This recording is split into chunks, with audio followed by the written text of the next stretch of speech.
नमस्कार दोस्तों, मैं राकेश मेहरा जी के क्लासेस की तरफ से आप सभी का हार्दिक अभिनंदन करता हूं। राजस्थान करंट स्पेशल की इस सीरीज में आज हम राजस्थान की नई पर्यटन नीति पर चर्चा करेंगे और इस पर किस तरीके से क्वेश्चन बन सकते हैं, इसको हम पुराने पेपर के आधार पर पढ़ने का प्रयास करेंगे। ये वीडियो यदि आपको अच्छा लगता है, ये लेक्चर यदि आपको अच्छा लगता है तो आप इसे ज़्यादा से ज़्यादा शेयर करें ताकि अन्य लोग भी इससे जुड़ सके और राजस्थान के संबंध में जो भी नवीनतम घटनाक्रम घटित होते हैं उन घटनाक्रम में से एग्ज़ाम से रिलेटेड कौन से क्वेश्चन बनेंगे। ध्यान रखें, घटनाक्रम तो बहुत घटित होते हैं लेकिन उनमें एग्ज़ाम से संबंधित कौन से क्वेश्चन आएंगे, किस तरीके से होंगे, उसको वो भली भांति जान सकें। इसके अलावा डिस्क्रिप्शन में जो लिंक दिए गए हैं उन्हें आप अपलोड कर लीजिए। ये आपके जीके से संबंधित काफ़ी सहूलियत प्रदान करेंगे। तो इन सब चर्चाओं के बाद में अब मैं अपना टॉपिक स्टार्ट करता हूं और इस टॉपिक के तहत राजस्थान की पर्यटन नीति पर हम बात करेंगे। एक तरीके का पर्यटन के विकास को बढ़ावा देने से संबंधित ये नीतिगत प्रयास होता है और नीतिगत प्रयास के तहत हमने आज से 20 साल पहले पर्यटन नीति बनानी प्रारंभ की थी। तो आज आप कह सकते हो कि राजस्थान की जो पहली पर्यटन नीति है वो 2001 में आई थी। ये बहुत ही अच्छा क्वेश्चन है, तो हेडिंग डाल दीजिए, राजस्थान में पर्यटन नीति।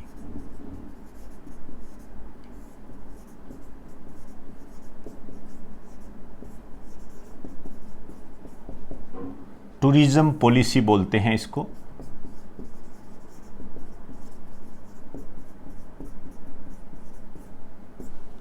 टूरिज्म पॉलिसी कोई भी पर्यटन नीति है, चाहे वो हमारे पास 5 साल के बाद आई या 20 सालों से हम जो भी नीतियां बना रहे हैं, उसका एकमात्र उद्देश्य होता है राजस्थान में पर्यटन के विकास को बढ़ावा देना।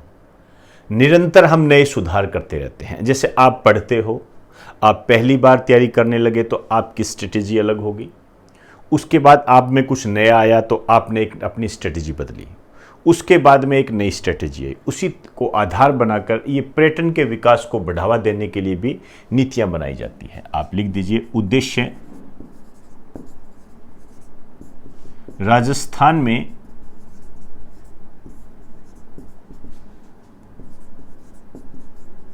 पर्यटन के विकास को बढ़ावा देना।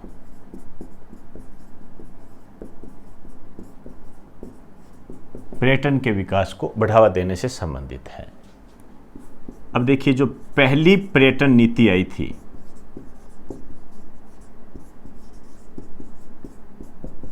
ये 2001 में आई थी। ध्यान रखना, ये अपने आप में क्वेश्चन है कि राजस्थान में सबसे पहले पर्यटन नीति कब बनाई गई थी। मेरी बात को बहुत गंभीरता से लेना, इस टाइप के क्वेश्चन बने हुए हैं। राजस्थान में पहली बार सौर ऊर्जा की नीति कब बनी थी, ये आया हुआ है। इन सब जो नीतियां हैं, जो भी इनकी हम इकोनॉमिक्स में बात करेंगे और यहाँ हम पर्यटन नीति की पर चर्चा करेंगे। तो राजस्थान की पहली पर्यटन नीति कब आई थी? 2001 में आई थी। ध्यान रखना, क्या बात कहेगी, हम जो अभी हाल ही में जो आई है वो चौथी पर्यटन नीति है। चौथी पर्यटन नीति को हम थोड़ा विस्तार देंगे क्योंकि अब आपकी जिम्मेदारी यही बनती है। इससे पहले जो 3 पर्यटन नीति आई थी उसका आधार क्या था, उसकी जड़ क्या थी, उसका मूल क्या था, केवल उसी को जानना है। उनमें ज़्यादा आप डिटेल करने की जरूरत नहीं है। देखिए, इसके तहत क्या हुआ, लिखिए, इसके तहत राजस्थान में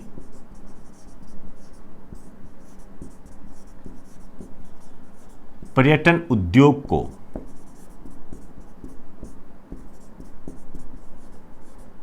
जन उद्योग का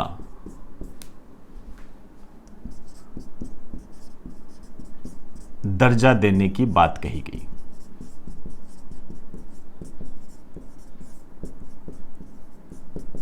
कभी राजस्थान में जो पर्यटन उद्योग है उसको हम जन उद्योग का दर्जा देंगे।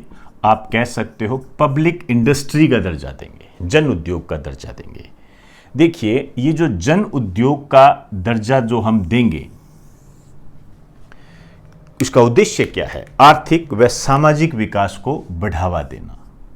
इसका पर्पज यही रहा था कि पर्यटन के माध्यम से आर्थिक व सामाजिक विकास को बढ़ावा देना।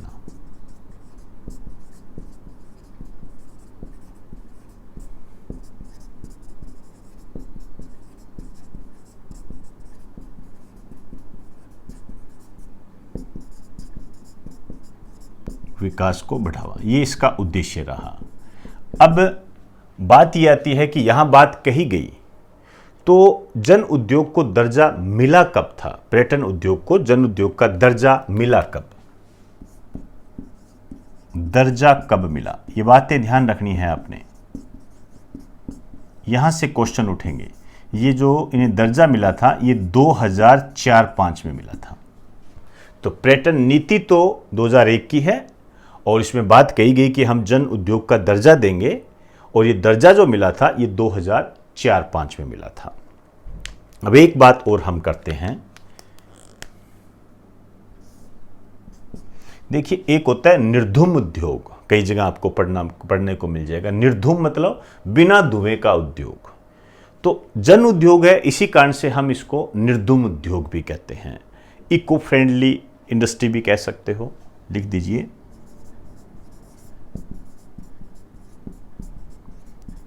इसी कारण से इसे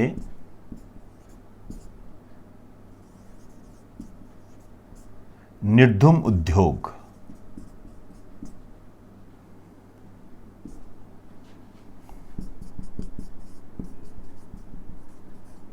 इको फ्रेंडली इंडस्ट्री, पर्यावरण के अनुकूल कह सकते हो, भी कहते हैं। मतलब पर्यटन उद्योग को जन उद्योग का दर्जा दिया गया, इसी कारण से इसको कहा जाता है। अब एक बात और ध्यान रखना है, वास्तव में पर्यटन को उद्योग का दर्जा कब दिया गया था? ये बहुत ही अच्छा क्वेश्चन है। एक समिति गठित की गई थी, मोहम्मद यूनिस समिति।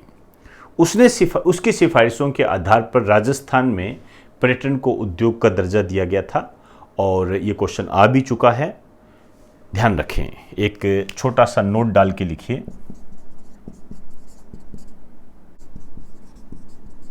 राजस्थान में पर्यटन को उद्योग का दर्जा ये मिला था 4 मार्च 1989 को। बहुत अच्छा क्वेश्चन है, और ये बात और ध्यान रखनी है, मोहम्मद यूनुस समिति की सिफारिशों के आधार पर।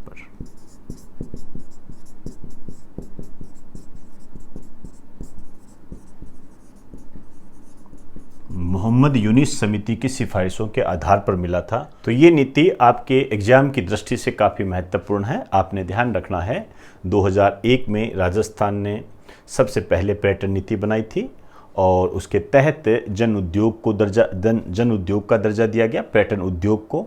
यहाँ आपको ये भी पता होना चाहिए कि राजस्थान में पर्यटन को उद्योग का दर्जा कब दिया गया था, तो 1989 को दिया गया था मुहम्मद यूनुस समिति।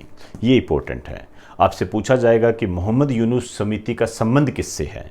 आपसे कह देगा कि पर्यटन से संबंधित है, आपसे कह देगा कि कृषि से संबंधित है, उद्योगों से संबंधित है। इस तरीके से ये क्वेश्चन बनेगा। यहाँ यदि हम कहें जन उद्योग का दर्जा, तो यहाँ पर 2004-05 में मिला था, इसे मत भूल जाना। कहीं आपको ऐसा लगे कि 2001 में तो बात कही गई थी हम ऐसा करेंगे, और किया कब किया गया? 2004-05 में किया गया। तो यदि आपसे ये कह दे कि राजस्थान में पर्यटन को जन उद्योग का दर्जा कब दिया गया, तो जन उद्योग का दर्जा 2004-05 में दिया गया था, और पर्यटन को उद्योग का दर्जा कब दिया गया? 1989 में दिया गया था। इसी तरीके से एग्जामिनर जो होता है आपको उलझाने का प्रयास करता है, आपने उसके उलझावे में नहीं आना है, और इसी कारण से ये नीट एंड क्लियर आप सिमिलर चलते जाएं, बिल्कुल दिग्भ्रमित नहीं होना है। आपने पॉइंट टू पॉइंट आगे बढ़ते जाइए, ज़्यादा इसमें और ज़्यादा उलझने की आवश्यकता नहीं है। मैंने देखा है आप लोगों में उलझाव बहुत रहता है, इस उलझाव को दूर कर लीजिए, नहीं तो नाकामयाबी के जो कारण होते हैं इनमें सबसे ऊपर ये भटकाव और उलझाव की स्थिति होती है। तो एक बार आप इसे राइट डाउन कर दीजिए।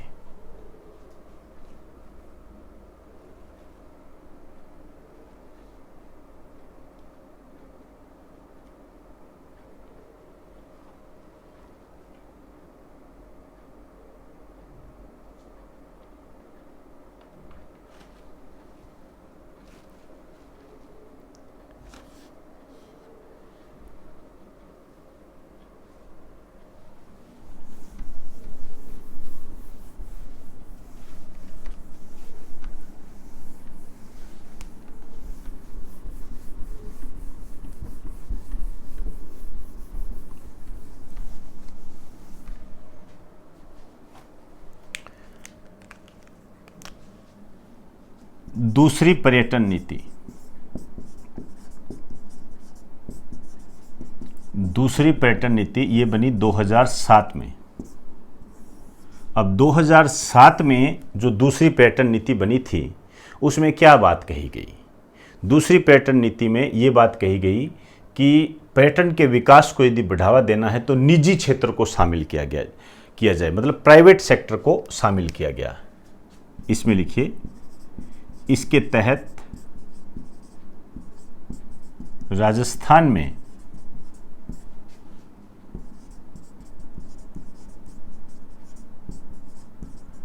पर्यटन के विकास को बढ़ावा देने के लिए निजी क्षेत्र को शामिल किया गया। निजी क्षेत्र को शामिल किया गया, प्राइवेट सेक्टर को शामिल किया गया, ये बात कही गई इसके अंदर। अब तीसरी पर्यटन नीति,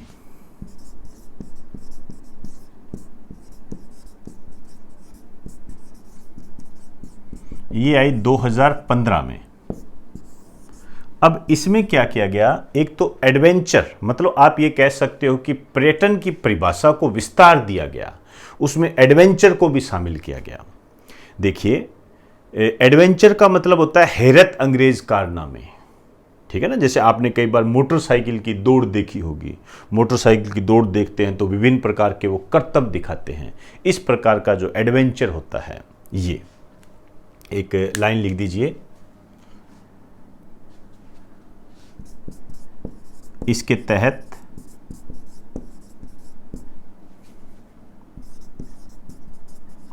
पर्यटन की परिभाषा को विस्तार दिया गया।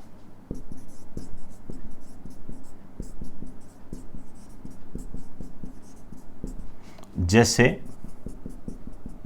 एडवेंचर को शामिल किया गया, एडवेंचर, हैरत अंग्रेज कारनामे, उनको शामिल किया गया। और इसके अलावा यदि मैं कहूं, ग्रामीण पर्यटन को बढ़ावा दिया गया, ये इसकी मूल बात थी।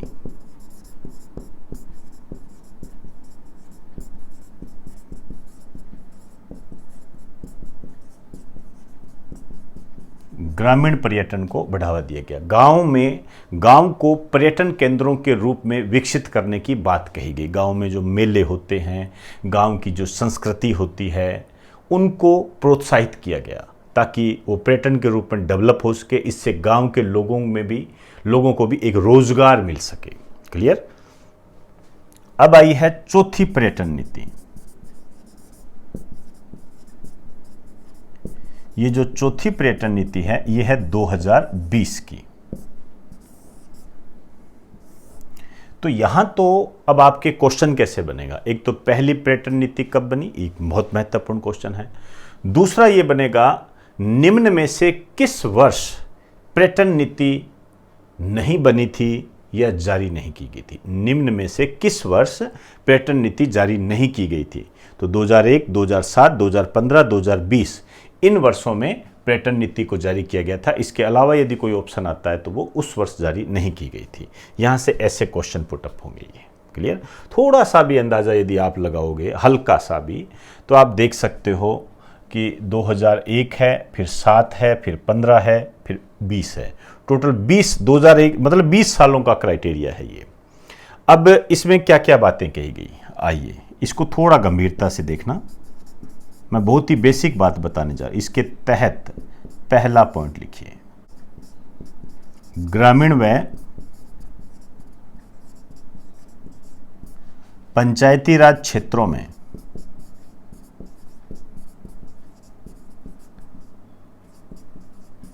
स्टार्टअप के लिए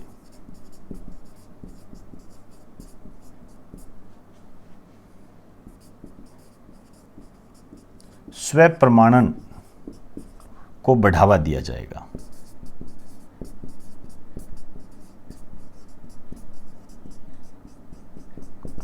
समझिए इस बात को, क्या कह रहा है ये कि ग्रामीण व पंचायती राज क्षेत्रों में स्टार्टअप के लिए स्व प्रमाणन को बढ़ावा दिया जाएगा। सबसे पहले तो हमें ये जानना पड़ेगा ये स्टार्टअप क्या होता है। स्टार्टअप का मतलब होता है आप अपना खुद का काम करना स्टार्ट करते हो। कोई भी आपकी कला है और आप उस कला के माध्यम से पर्यटन को बढ़ावा देना चाहते हो, क्योंकि यहाँ पर्यटन की बात होगी। तो यदि आप पर्यटन से संबंधित कोई अपना काम शुरू करना चाहते हो, कोई रोजगार शुरू करना चाहते हो, तो सरकार इसमें आपकी हेल्प करेगी। वैसे भी स्टार्टअप के लिए गवर्नमेंट पैसा देती है, तो आप वहाँ से पैसे लेकर अपना स्टार्टअप शुरू कर सकते हो पर्यटन से संबंधित। यहाँ पर्यटन की बात हो रही है। आगे कह रहा है यदि आप पर्यटन के क्षेत्र को बढ़ावा देने के लिए अपना कोई निजी व्यवसाय चालू करते हो, स्टार्टअप करते हो, अपना व्यापार चालू करते हो, तो सरकार ऋण के माध्यम से तो आपकी सहायता करेगी ही। इसके लिए आपको किसी ऑफिस के चक्कर काटने की जरूरत नहीं है। समझे ना भाई, मैं वहां जाऊं, वो मुझे उससे साइन कराऊं, ऐसा कुछ करने की जरूरत नहीं है।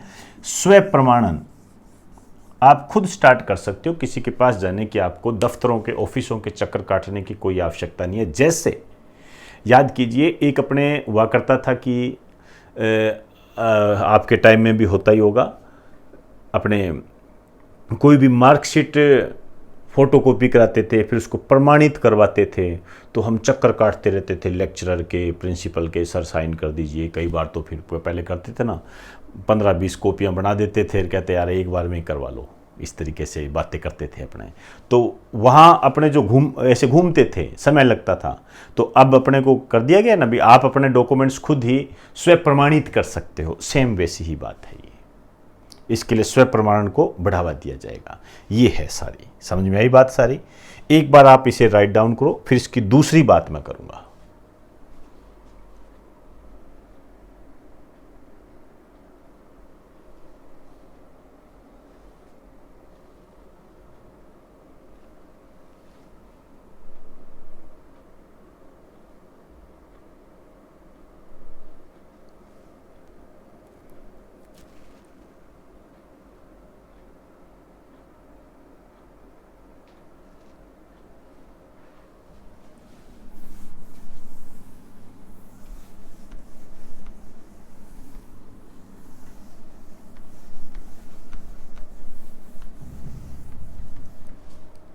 अब दूसरी क्या बात कही गई है, आप यहां लिखिए, मैं इधर लिख रहा हूं। वैवाहिक, धार्मिक व साहसिक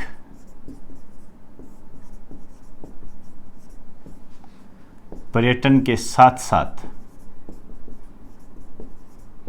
जनजातीय मतलब ट्राइबल,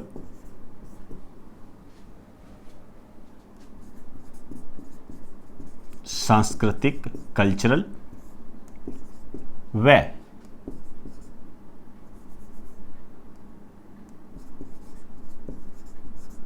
व्यंजन पर्यटन को बढ़ावा दिया जाएगा। देखिए कितनी शानदार बात कही गई है।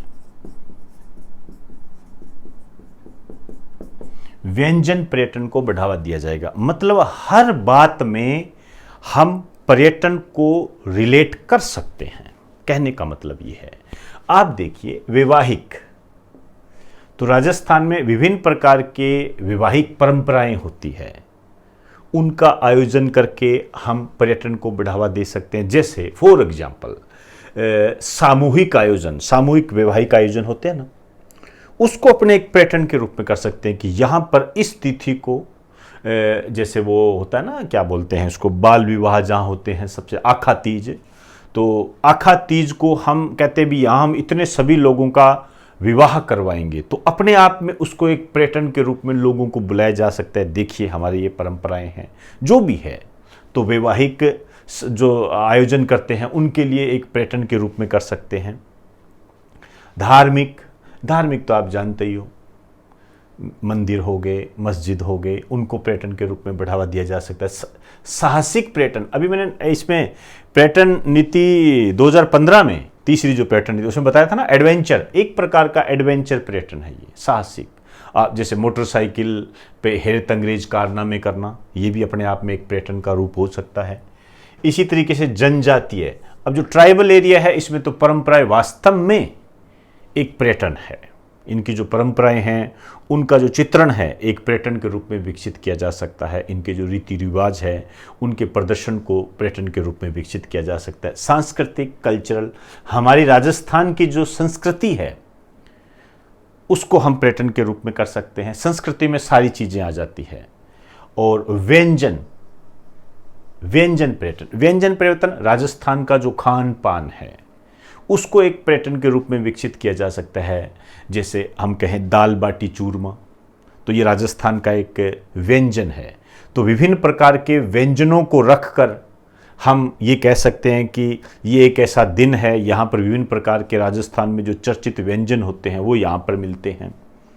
इसके अलावा फिर हम वहाँ पर व्यंजन पर्यटन को एक आर्थिक आधार से जोड़ने के लिए हम ये कह सकते हैं कि वहाँ पर जैसे कई स्टॉल लगाई जाएगी जहाँ पर लोग अपनी वस्तुएं बेच सकते हैं।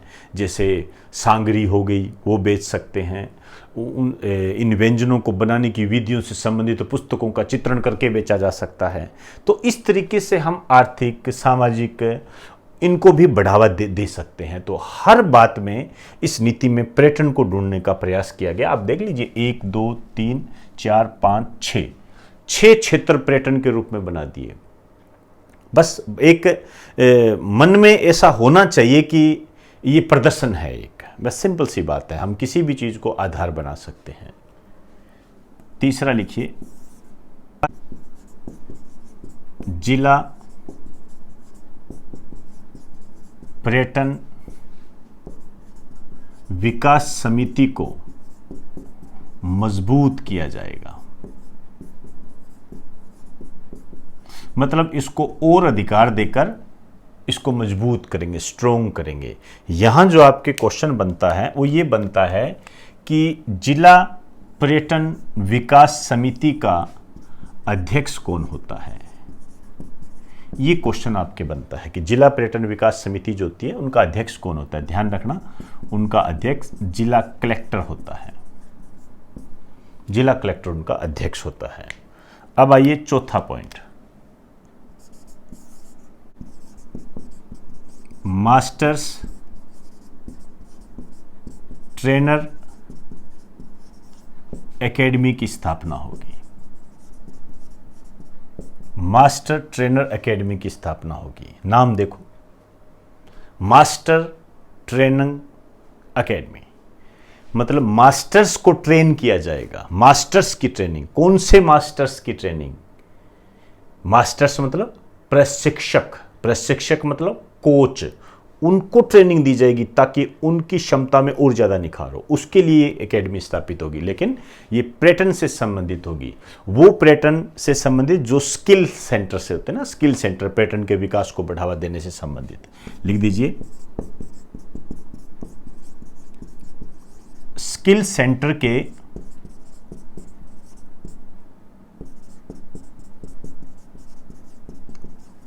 कोच को ट्रेनिंग दी जाएगी। पांचवा लिखिए, सुरक्षा व सूचना ऐप। एक तरीके से ये टेक्नोलॉजी की बात कर रहा है। मतलब इस टाइप की जो ऐप होती है, चाहे वो सुरक्षा से संबंधित हो, चाहे वो सूचना से संबंधित हो, इस ऐप के माध्यम से पर्यटकों की सुरक्षा को, सहायता को मजबूत किया जाएगा। एक लाइन लिख दीजिए, इसके माध्यम से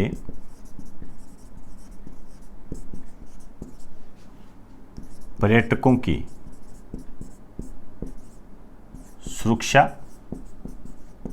व सूचना तंत्र को मजबूत किया जाएगा।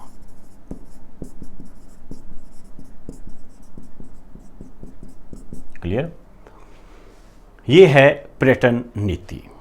अब एक बात और बताना चाहूँगा कि राजस्थान में पहले जो पर्यटन से संबंधित जो भी डिपार्टमेंट थे, मंत्रालय था, ये विश्वेंद्र जी के पास था।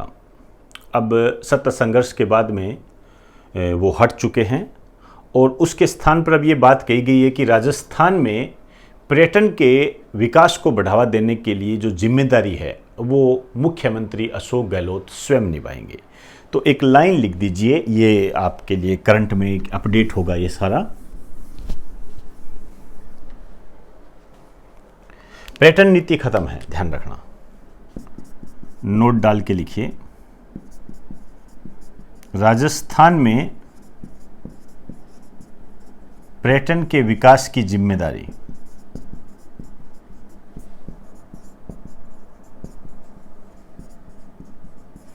अब ये सीएम को है, चीफ मिनिस्टर को है, अशोक गहलोत को है। लिखिए, इसके लिए सीएम की अध्यक्षता में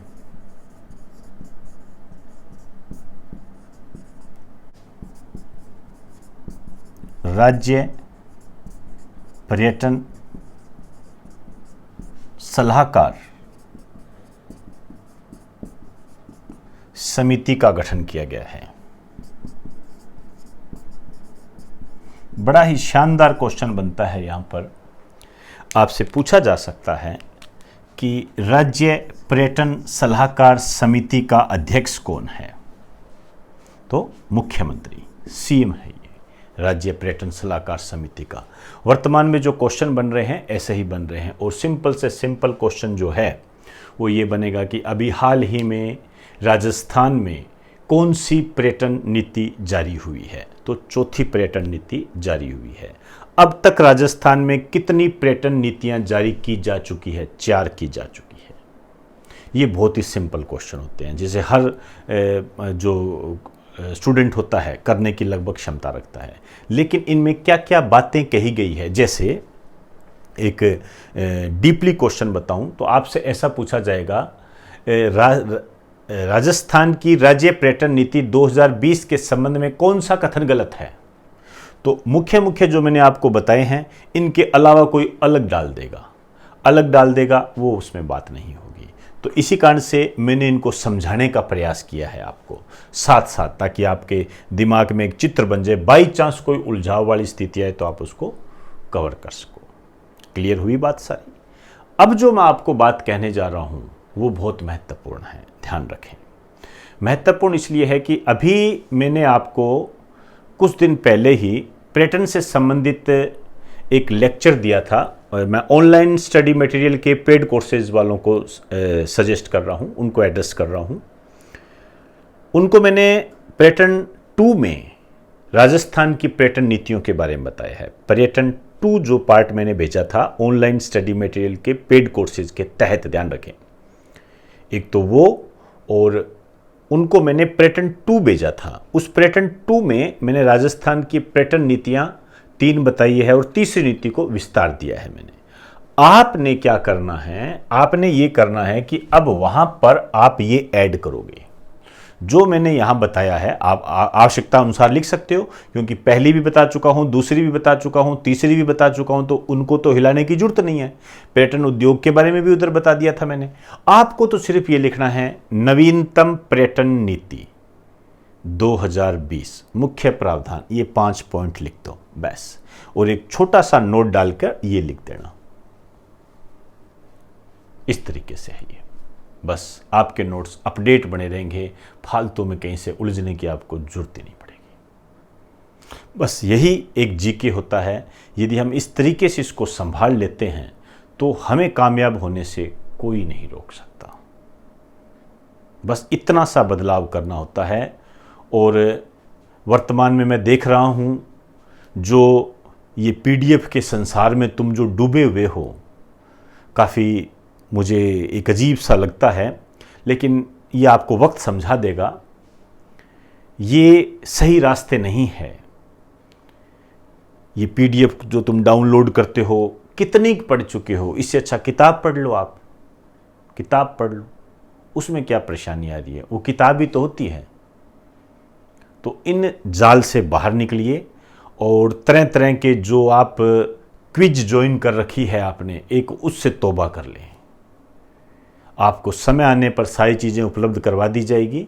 और नहीं तो यदि कुछ आप, पहली बात तो प्रैक्टिस तब होती है जब पूरा सिलेबस कंप्लीट होता है।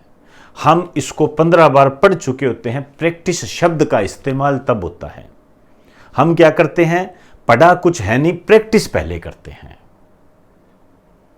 सब आप अपना अपना देख लीजिए, सबका पढ़ा कुछ नहीं हुआ, टॉपिक तैयार नहीं है, लेकिन क्विज पहले ज्वाइन करेंगे हम। पीडीएफ पहले डाउनलोड करेंगे, उसकी एक लिस्ट और बनाएंगे। इन चीज़ों से निकल जाइए और जो करना चाहता है वो करे, मैं उसको मना नहीं कर रहा हूं, लेकिन मैं जो अपनी बात है इस चैनल पर अपने स्टूडेंट को एड्रेस जरूर करना चाहूँगा, क्योंकि जो मेरे पास भी मेरा जो एक्सपीरियंस है उसको मैं साझा करना आपके लिए उचित समझता हूँ। बवंडर बनाने को मैं भी बना सकता हूँ, मेरे कोई समस्या थोड़ी है। 15 साल से हम इस फील्ड में हैं, कितना भी बवंडर बना सकते हैं, आपके लिए इतना सारा दे सकते हैं, क्या फ़र्क पड़ेगा। लेकिन वो कामयाबी के कारणों में नहीं होता है। ये पर्यटन नीति है मैंने जो आपको यहाँ बताई है, मैं क्या इसके 5 पॉइंट ही है? बिल्कुल नहीं है 5 पॉइंट, बहुत सारा लंबा चौड़ा एक इतनी कम से कम 20-25 पेज का सिस्टम तैयार हो जाएगा ये। लेकिन वहाँ नहीं जाना है हमें, वहाँ नहीं जाना, नहीं तो जीवन में फिर वो 20-25 पेज ही याद रहेंगे और कुछ याद नहीं रहेगा। और जब एग्जामिनर क्वेश्चन पूछेगा तो वहाँ फिर उथल पुथल मची रहेगी। फिर कहेंगे यार पढ़े तो बहुत थे, रात रात भर जाग के पढ़े थे, लेकिन यार पता नहीं क्या हो गया। या फिर अपनी गलतियाँ जो होगी दूसरों पर डाल दोगे, या तो मेरे पे डाल दोगे, या फिर अपने मम्मी पापा पर डाल दोगे कि यार हमें आगे बढ़ने का मौका नहीं दिया। नहीं तो फिर अन्य कारण, सामाजिक और आर्थिक कारण तो है ही यही, उनको तो फिर आगे रखना ही रखना है। खुद का कुछ नहीं करना अपनों ने, हमारी कोई गलती नहीं है। तो इन सब बातों से बाहर निकलिए, पढ़िए और एक अच्छी दिशा में आगे चलते जाइए। नहीं तो ये पटवारी के पेपर भी होंगे, कांस्टेबल के पेपर भी होंगे, वक्त चला गया तो फिर चला गया, आपसे पूछ कर नहीं जाएगा वो, ध्यान रखना ये। तो ये बातें ध्यान रखें और अच्छे तरीके से वहाँ पर इसको अपडेट कर लें। मैं कह रहा हूँ अपडेट कर लें, और जैसे ही ये पूरा लेक्चर कर लो, मैंने आपको कह दिया अपडेट कर लो, तो रजिस्टर निकाल के कर लो, बाद में नहीं होगा ये बार बार इसलिए बोलता हूँ, मेरे पास कई आती है समस्याएं आती है। हाँ सर आपने कहा तो था, मैं थोड़ा सा दिमाग से निकल गया था मेरे।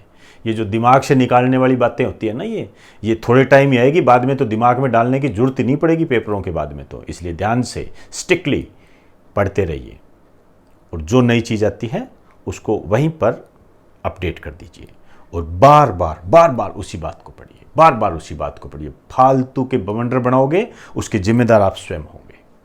तो एक बार आप इसे राइट डाउन कर दीजिए।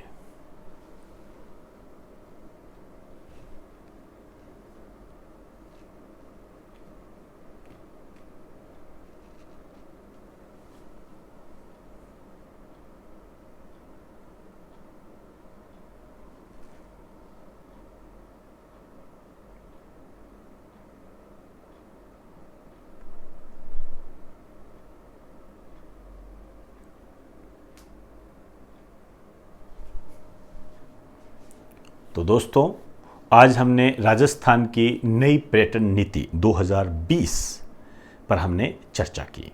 काफ़ी इम्पोर्टेंट पर्यटन समिति है, जो क्वेश्चन बन सकते थे आपको बता दिए। इसके अलावा कोई सिस्टम तैयार नहीं होगा। बाई चांस कोई नई बात हमारे सामने आती है, उसको समय अनुसार हम अपडेट करते रहेंगे।